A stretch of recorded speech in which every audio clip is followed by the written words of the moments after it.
말씀의 제목은 주님의 질문에 응답하라. 무슨 드라마 제목 같죠? 응답하라니까. 그러니까 주님의 질문에 응답하라는 제목을 하나님 말씀 선포하겠습니다. 우리 학계 스가랴 예언자가 포르기안 시대에 사역했던 예언자였죠. 그래서 학계 예언자는 스가랴 예언자보다 나이가 좀 더 많았고 스가랴는 젊은 예언자였습니다. 이스라엘 백성들이 불순종으로 그 주님이 정하신 70년간의 그런 바벨론 포로기를 끝내고 정말 꿈에 그리던 고국으로 귀환하게 되었습니다. 이게 그냥 한 번에 다 귀환하는 것이 아니라 우리는 다 아신 것처럼 3차에 걸쳐서 귀환하게 됩니다. 1차 귀환은 차트를 보여주시면 수르바벨과 예수아가 인도자가 되어져서 페르시아 고레스 왕 때에 귀환을 하게 됩니다. 이들이 가장 먼저 한 것이 바로 성전 재건이었습니다. 왜냐하면 성전이 재건돼야 그 중심으로 사람들이 모일 수 있고 그 믿음으로 그 공동체가 하나가 될 수 있었기 때문에 그렇죠. 이때에 학계 스가랴 예언자가 사역을 했던 시대입니다.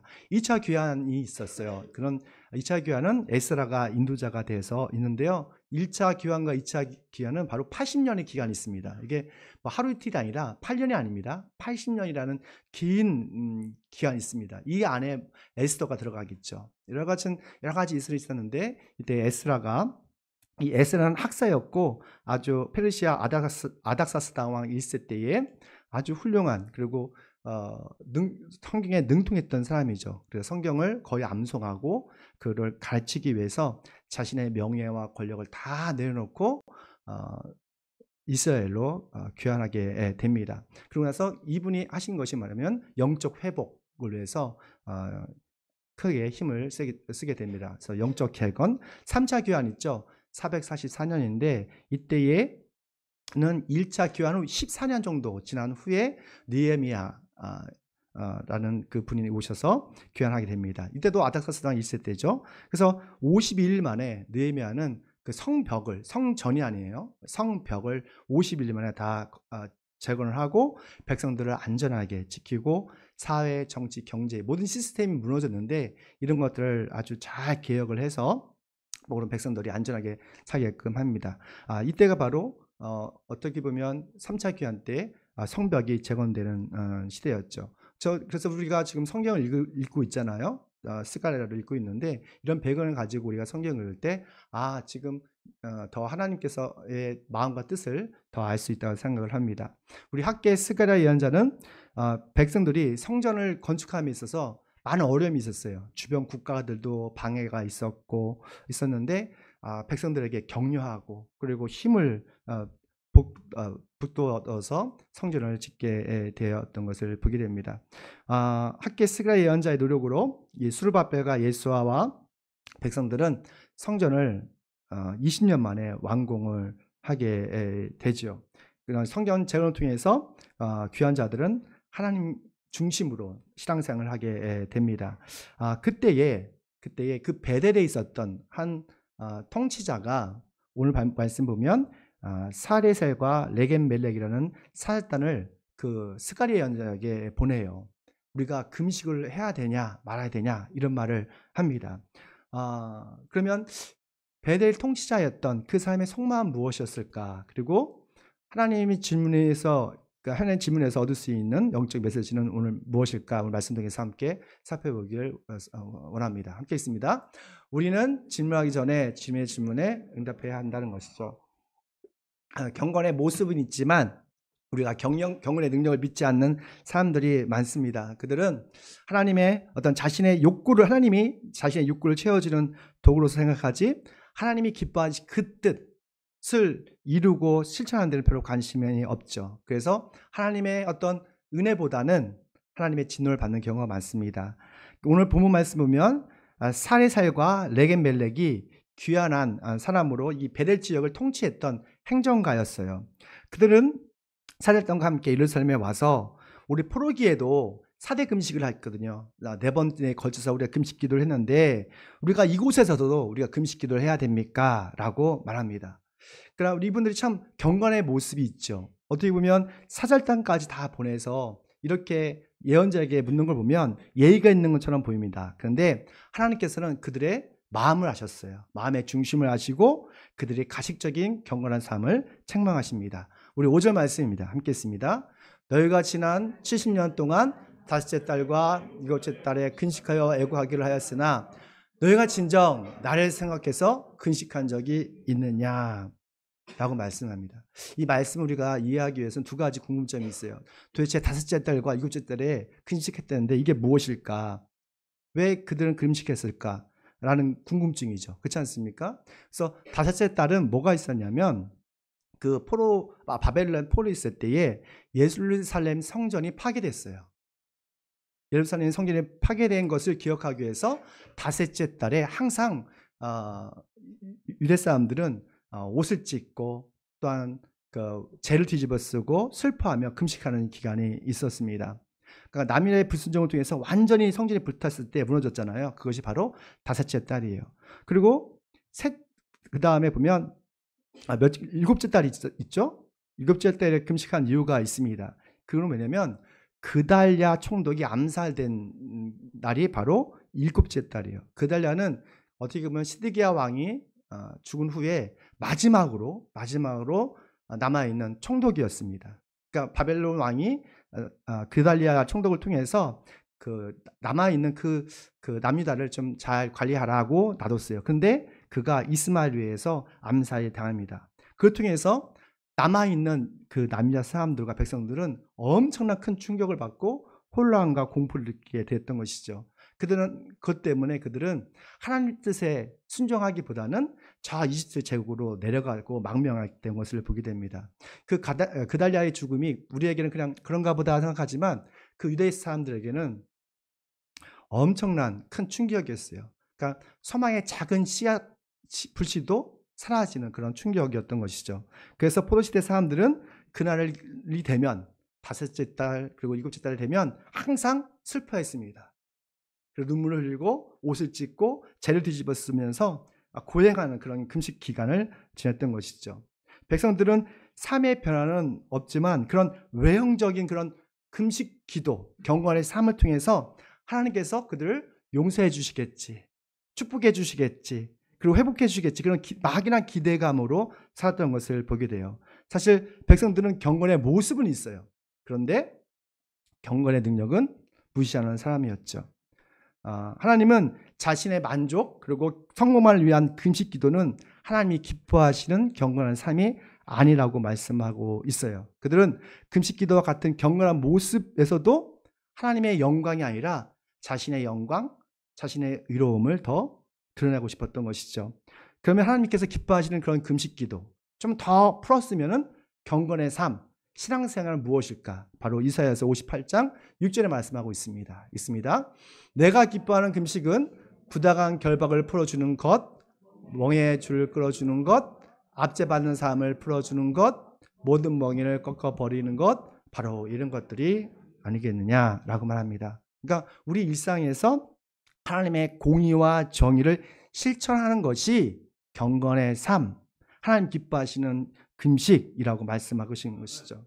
그러니까 사회적으로 우리가 권력자들이 있지 않습니까? 근데 권력자들이 자신의 권력을 지키기 위해서 한 것이 아니라 하나님의 정의도 부당하게 결박된 사람 당한 것을 풀어주고 경제적으로 어려운 사람들에게 나름 살 수 있도록 빚을 탕감해주고 또 여러 가지 세금 문제나 여러 가지 무거운 짐들을 좀 가볍게 하는 것이 주님이 기뻐하시는 뜻이고 경건한 생활이라고 말씀하고 있는 것이죠.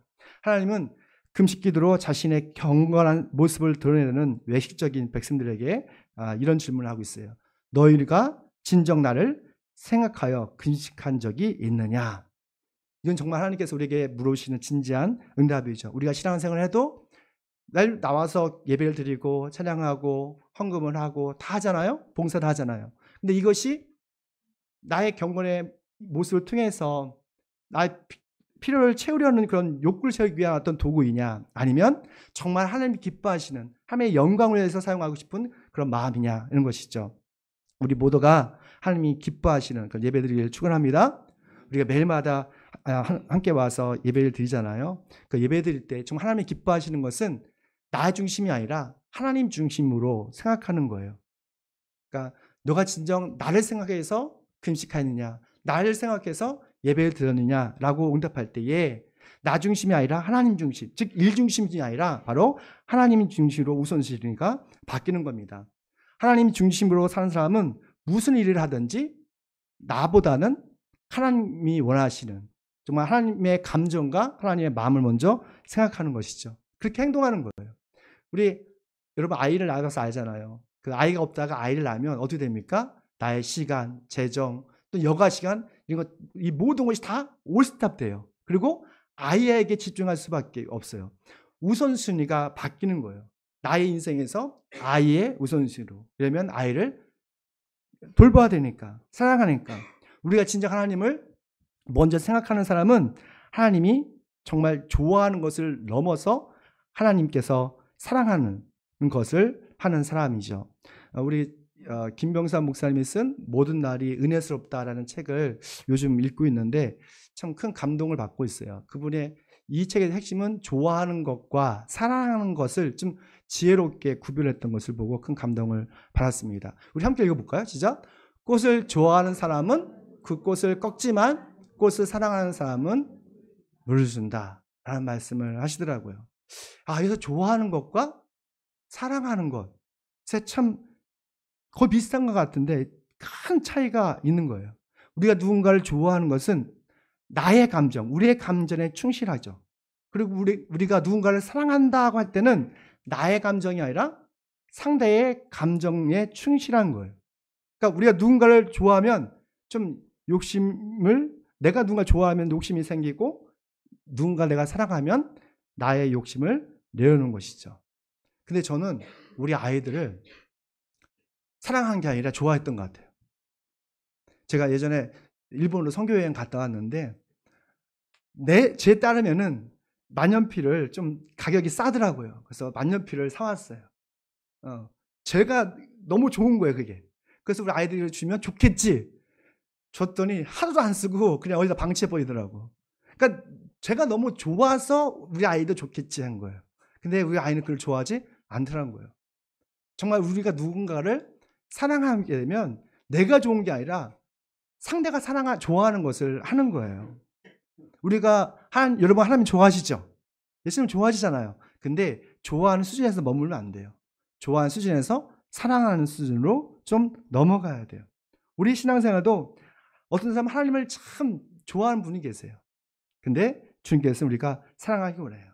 우리가 하나님을 좋아한다는 것은 나의 만족을 채우기 위해서 하나님을 가끔 도구로 이용할 수가 있어요. 나쁘진 않아요. 근데 거기서 멈추면 안 해요. 악의적인 신앙이라는 거예요. 주님께서 정말 기뻐하시는 경건한 신앙생활은 하나님을 사랑하는 거예요. 하나님을 사랑하면 하나님의 감정을 생각하고 하나님의 마음의 상처를 생각할 수가 있어요. 하나님이 기뻐하시는 생각할 수 있어요.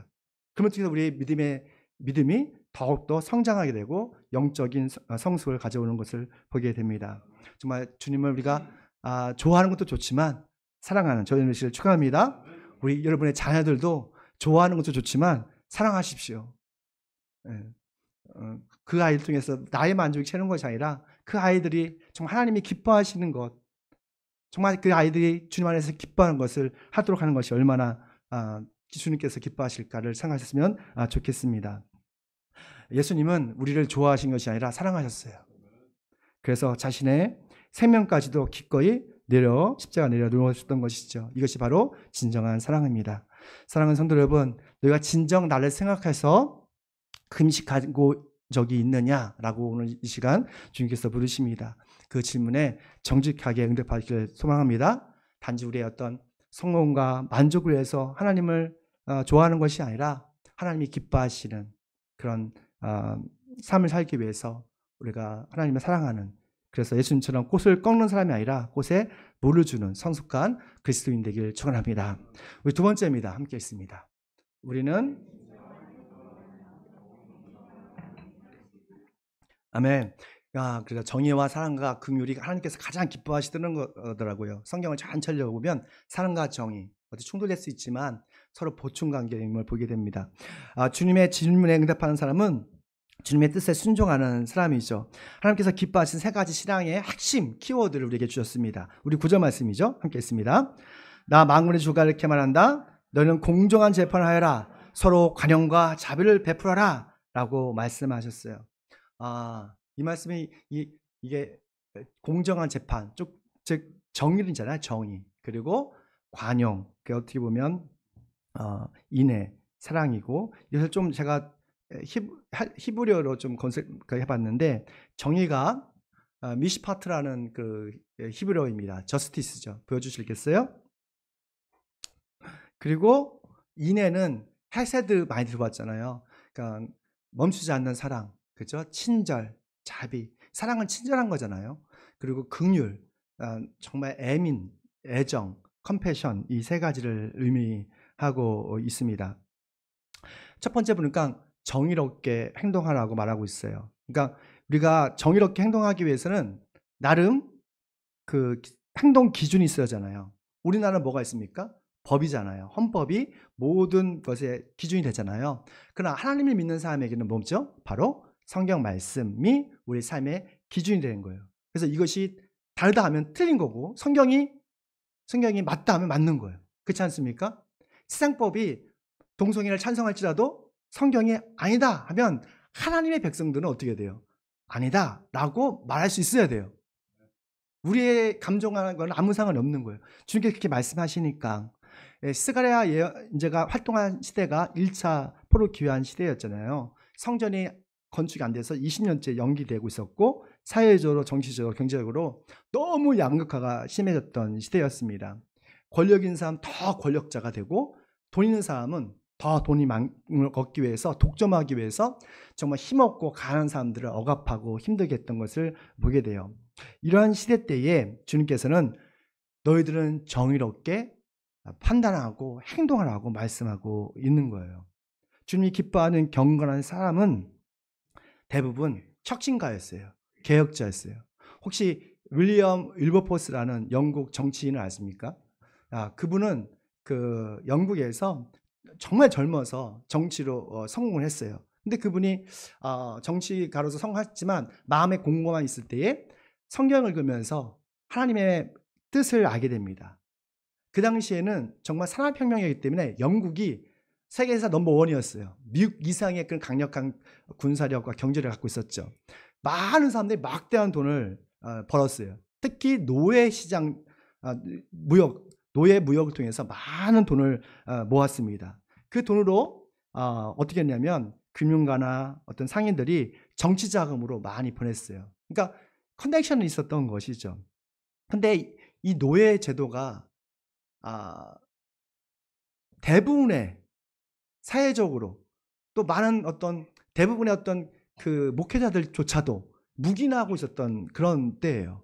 그런데 윌리엄 윌버포스가 이것이 아니라는 것을 알게 돼요. 하나님의 뜻이 아니라는 것을 알게 되고, 노예 무역 폐지를 위해서 정말 자신의 모든 힘과 권력을 다 사용을 합니다. 금방 된 게 아니에요. 이게 뿌리 깊은 그런 죄성이기 때문에 약 20년 이상 노예 무역 폐지를 위해서 열심히 노력한 결과 정말로 노예 제도가 폐지됐던 거예요. 바로 하나님의 공의와 정의가 실현됐던 것이죠. 지금도 많은 분들이 그냥 묵인하고 지나가는 것들이 많습니다. 하나님의 삶이라면 하나님께서 그렇게 하지 말라 했을 때 하나님의 정의를 실천하는 저런 되시길 축원합니다.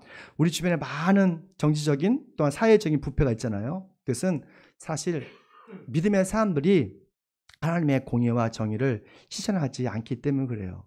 반기독교적인 문화가 있잖아요. 퀴어 축제라든지 동성애라든지 사회주의라든지 세속주의, 이런 것들을 분별해서 우리가 판단하고 정말 이것이 아니라고 말할 수 있는 점 되시길 축원합니다. 두 번째는 그러니까 인애, 헤세드라는 겁니다. 사랑하라는 거죠. 왜 보니까 혼자 짝사랑하지 말라는 거예요. 왜 보니까 서로 사랑하라, 서로 긍휼을 베풀라라고 말하고 있습니다. 우리 10절 말씀입니다. 있습니다. 과부와 고아와 나그네와 가난한 사람들을 억누르지 말고 동족끼리 해칠 생각을 하지 말라. 아멘. 그러니까 하나님이 기뻐하시는 교회 생활, 신앙 생활은 단지 그냥 금식 행위, 그런 종교 행위가 아니라 주님의 말씀에 순종하면서 우리가 서로 어떻게 하는 거예요? 사랑하고 긍휼을 베푸는 거예요. 그러니까 의로운 척이 아니라 일상에서 의롭고 선한 일을 하라는 거예요. 그러니까 예배만 드리는 것이 아니라 예배자로 살아가라고 말씀하고 있습니다. 스가랴 예언자가 살았던 시대는 말씀 바벨론의 포로 귀환을 통해서 많은 어려움을 겪고 있었죠. 모든 기반 시설이 무너졌고 가난하고 굶주리고 그런 막막한 사람들이 수없이 많았습니다. 근데 주님께서는 그 가난하고 어떻게 보면 사회적으로 소외된 그 사람들을 버리지 않으시고 끝까지 사랑해 주시는 것을 보게 돼요. 그래서 너희들이 그 고아나 나그네나 특별히 가난한 사람들을 억누르지 말고 은혜를 베풀라고 말씀하시는 것이죠. 그래서 우리는 여기서 우리가 알 수 있는 게 뭐냐면 진정한 영성가를 알 수가 있어요. 진정한 영성가는 많이 기도하고 하니까 40일 금식을 기도하고 이런 것보다도 사실은 일상에서 예수님처럼 긍휼과 또한 사랑으로 살아가는 사람이죠. 야고보서 1장 27절 말씀입니다. 있습니다. 하나님 아버지께서 보시기에 깨끗하고 흠이 없는 경건은 고난을 겪고 있는 고아들과 과부들을 돌아주며 자기를 지켜서 세속에 물들지 않게 하는 것이다. 두 가지 영성이 보이죠.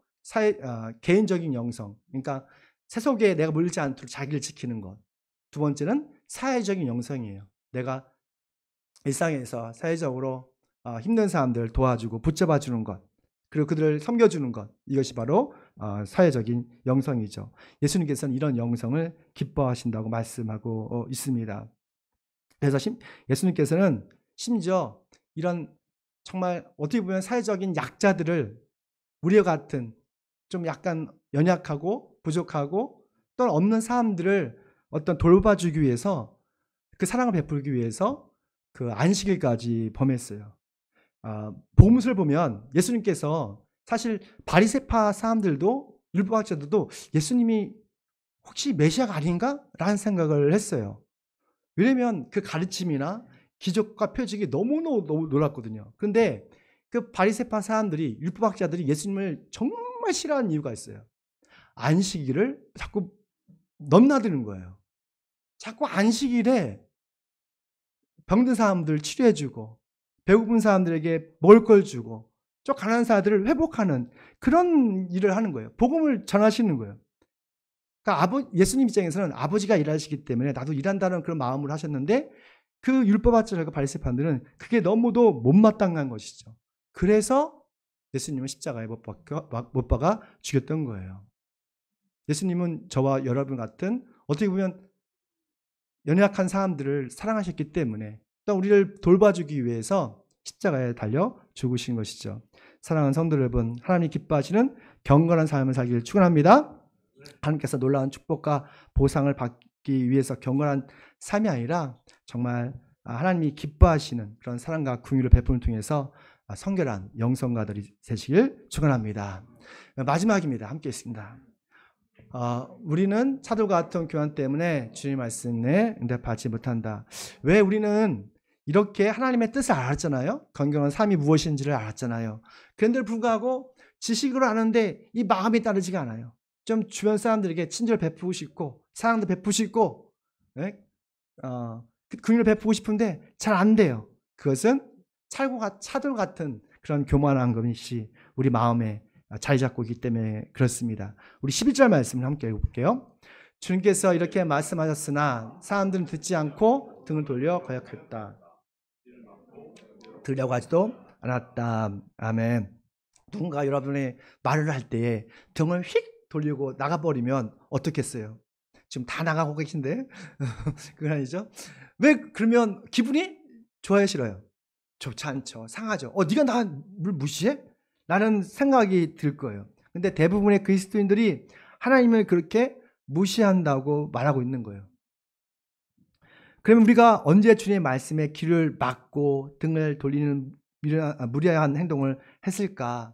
우리가 하나님의 말씀을 듣지만 순종하지 않고 또한 변화되지 않는 것이 바로 주님을 좀 업신여기고 또한 무시하는 것이라고 성경은 말하고 있습니다. 우리의 태도를 보면 알 수가 있어요. 우리가 하나님을 경외한다 하지만 우리가 말과 행동을 보면 알 수가 있는 것이죠. 우리가 누군가의 만남이 있어요. 그럼 그 만남에 시간이 있으면 그 만남을 위해서 모든 걸 내려놓잖아요.